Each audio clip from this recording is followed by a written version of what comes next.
Bienvenidos al episodio número 1 del Sueño Americano, vuestro podcast NBA.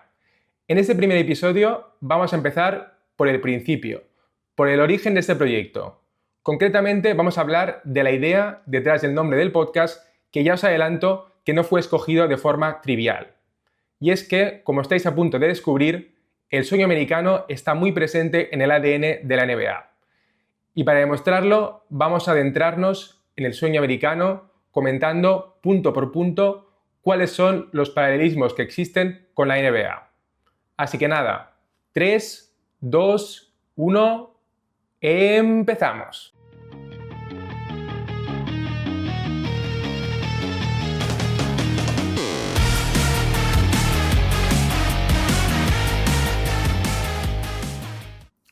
Bien, como decía, vamos a explorar el sueño americano empezando por su definición.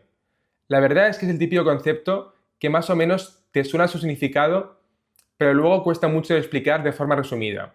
Por eso he acudido al mejor amigo del hombre, ChatGPT, y le he pedido que me resuma en una sola frase qué es el sueño americano. Y la respuesta que me ha dado es la siguiente. Dice que es la aspiración de lograr prosperidad y éxito personal a través del trabajo duro y la determinación, independientemente del origen o las circunstancias iniciales. Con esta primera aproximación al sueño americano encontramos un paralelismo, en mi opinión, bastante evidente, y es que debemos preguntarnos quiénes son los primeros en cumplir el sueño americano en la NBA. Efectivamente, los jugadores. Pensad que el camino de los jugadores NBA, en la mayoría de los casos, no es un camino fácil. Hablamos de personas, en su mayor parte, de raza negra y de origen humilde, que no son precisamente las condiciones más favorables para triunfar en Estados Unidos. Pero afortunadamente, la NBA no entiende de discriminación racial ni económica. Y el acceso a la liga está basado en la meritocracia o en ser hijo de LeBron James. Es broma, es broma. Lo que intento decir es que se cumple la definición del sueño americano en cuanto a que no importa el origen ni las condiciones iniciales de los jugadores. Son el talento, el esfuerzo y la perseverancia lo que llevan a los jugadores a cumplir su sueño de jugar en la NBA. De hecho, existen historias de superación increíbles, como la de Jimmy Butler pasando de vagabundo a superestrella NBA, o la de DeJounte Murray, que seguramente sea menos conocida, que tuvo una infancia muy complicada y digamos que creció en un entorno de violencia y crimen constante. Que aprovecho para comentar que si queréis conocer su historia en profundidad, os recomiendo el episodio dedicado a él en el podcast El Reverso, que es espectacular y que explica con todo lujo de detalles pues cómo fue el camino de DeJounte Murray hasta llegar a la NBA. Y bien, una vez dentro de la NBA, los jugadores persiguen lo que yo llamo el sueño dentro del sueño. Me explico. Cuando los jugadores entran en la NBA, ya sabéis que firman su primer contrato, que es el denominado contrato de escala de rookie. Con este contrato ganan ya varios millones de dólares, que evidentemente para el común de los mortales es un pastizal, pero la realidad es que en contexto NBA es más bien poca cosa. Y es que lo que les espera a los jugadores si logran sobrevivir en la NBA es un segundo contrato que definitivamente les cambiará la vida.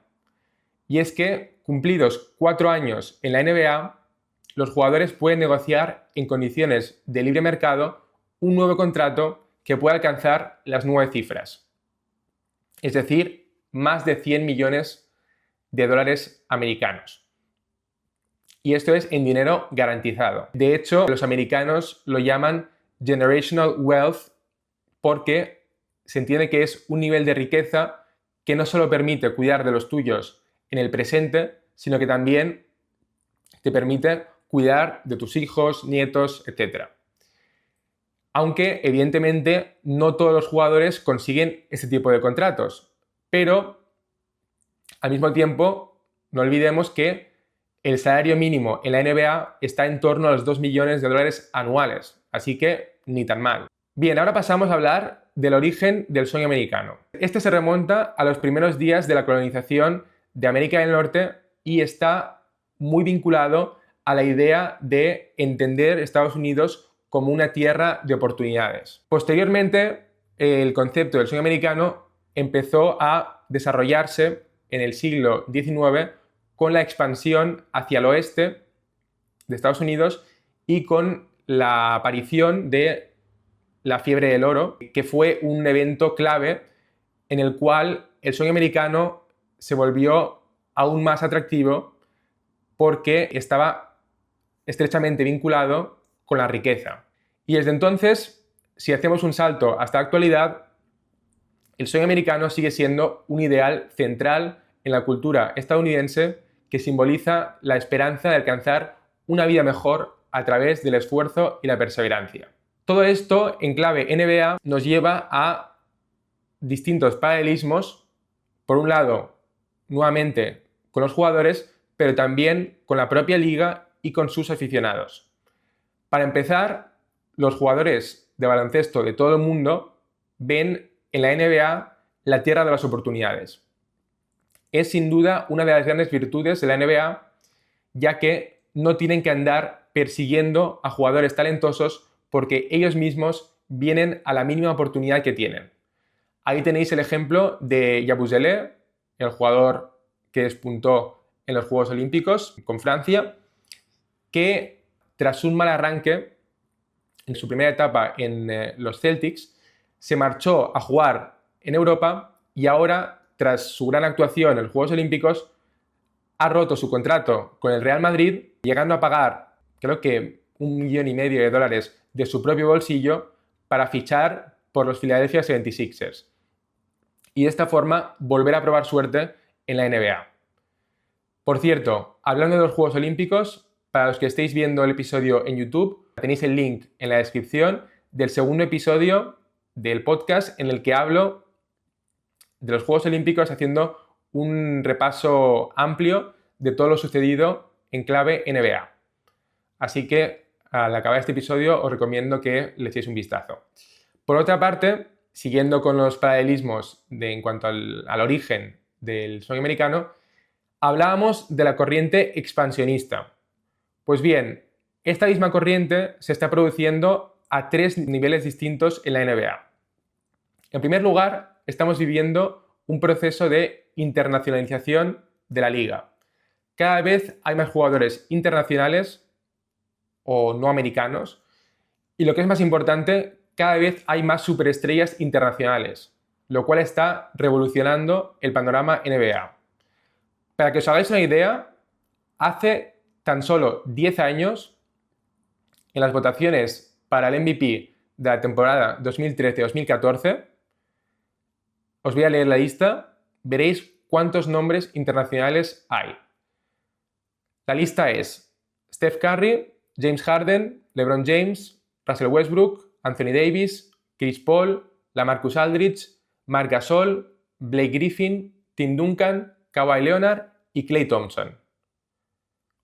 Os acabo de leer 12 nombres y solamente uno es un jugador internacional, curiosamente Marc Gasol. Pues bien, este año, en las votaciones MVP de la temporada pasada, los primeros 4 nombres son Nikola Jokic, Shai Gilgeous-Alexander, Luka Doncic y Giannis Antetokounmpo, todos jugadores internacionales.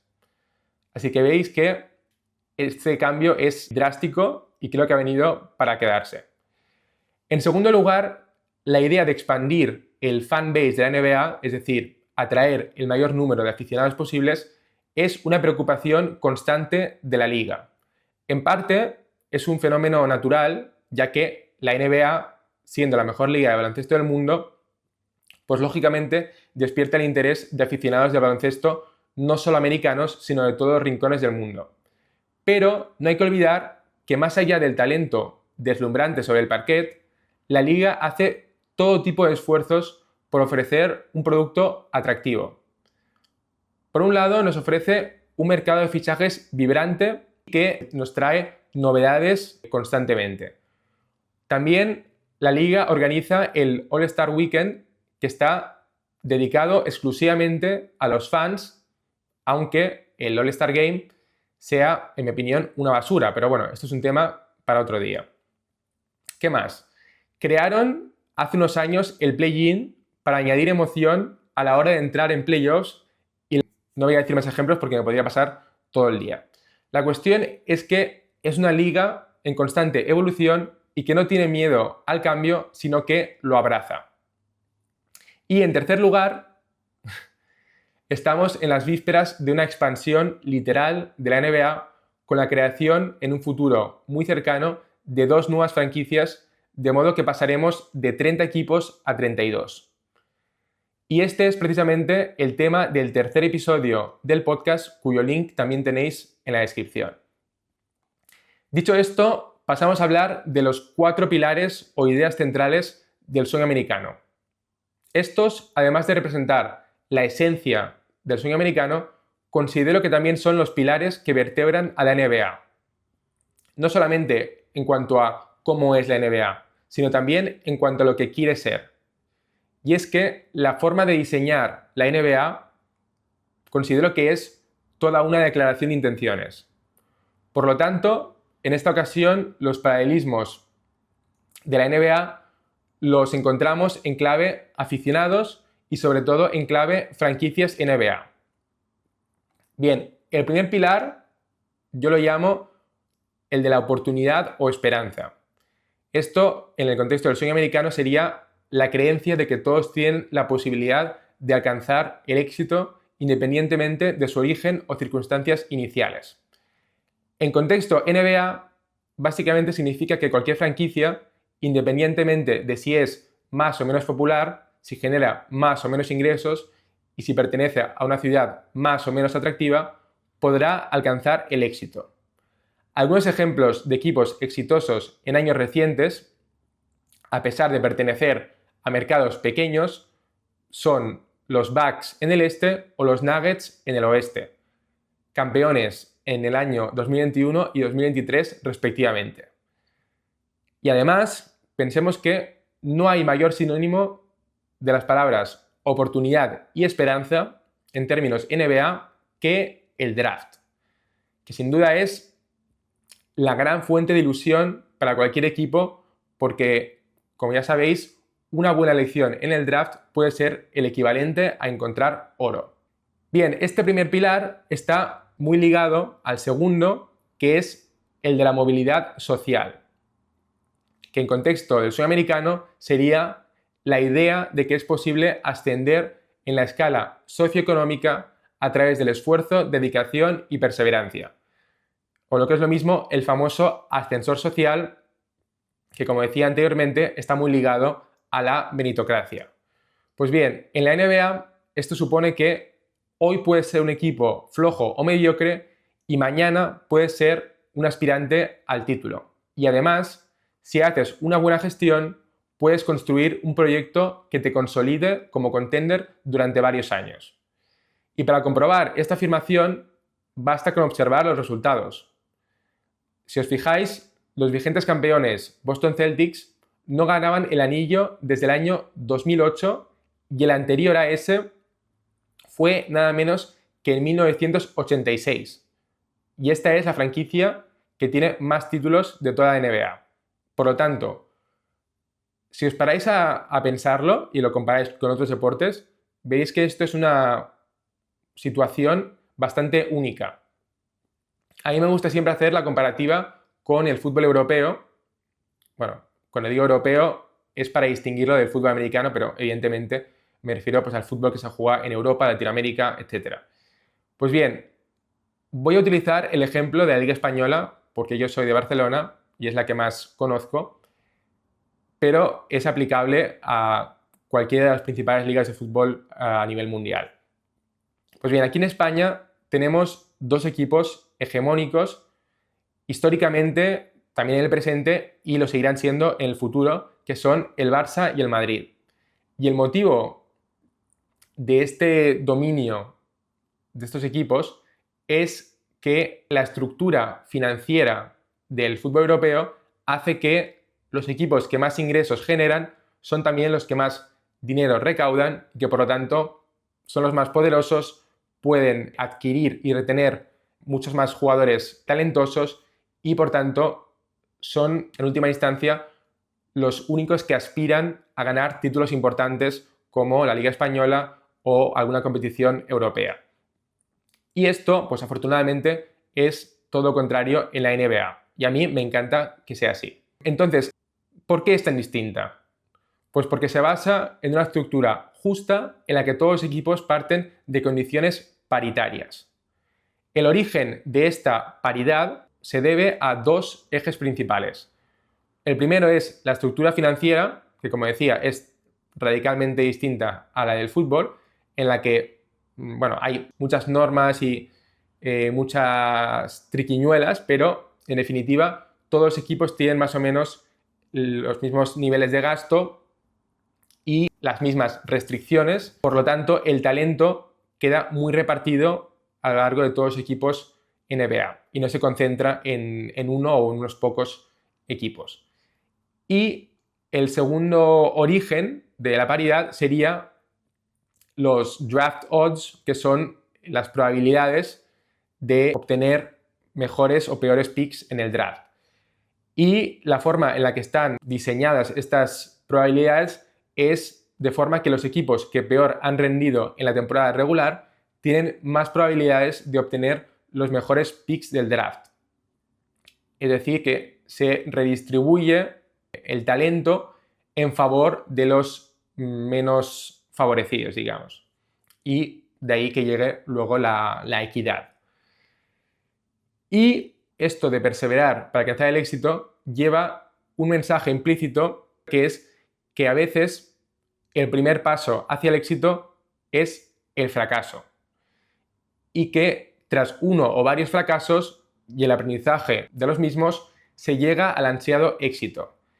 Bien, esta es una filosofía que resume perfectamente lo que sería el tanking en la NBA.